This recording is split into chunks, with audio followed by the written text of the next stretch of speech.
Развојот на едно општество зависи пред се од развојот на науката. По повод Светскиот ден на науката, Универзитетот Гоце Делчев со низа активности го прослави овој ден заедно со своите студенти.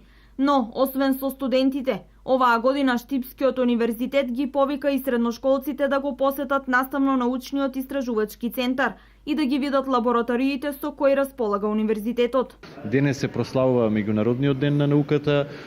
Денот е планиран со настап на професори од универзитетот, со колеги од други институции, заеднички средби, состаноци и држење на предавање пред студентите и средношколците и колегите на универзитетот. Како дел од активностите за одбележување на Светскиот ден на науката, свое предавање имаше деканот на медицински факултет, професор доктор Гулабовски.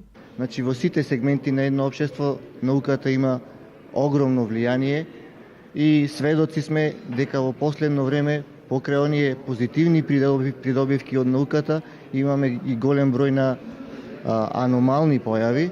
Пред се зборува за огромен удел на лажирањето и плагиаризмот во така наречената наука и денеска ќе имаме едно предавање токму на таа тема.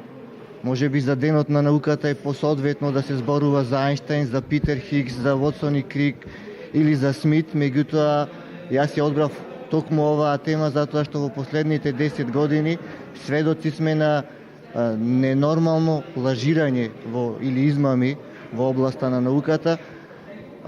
Представувам неколку сериозни измами во областа на науката во ова предавање на светско ниво.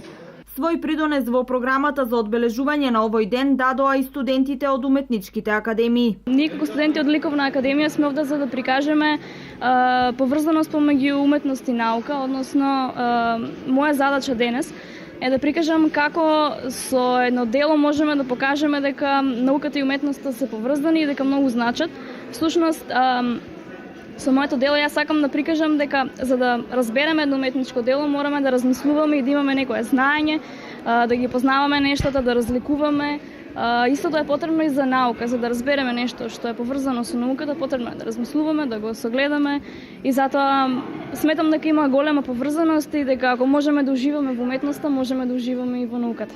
Инаку, ова е само почеток на она што ќе следи како тековно одбележување на сите важни датуми прогласени од меѓународните организации. Следната активност на УГД е одбележувањето на 17 ноември, Меѓународниот ден на студентите.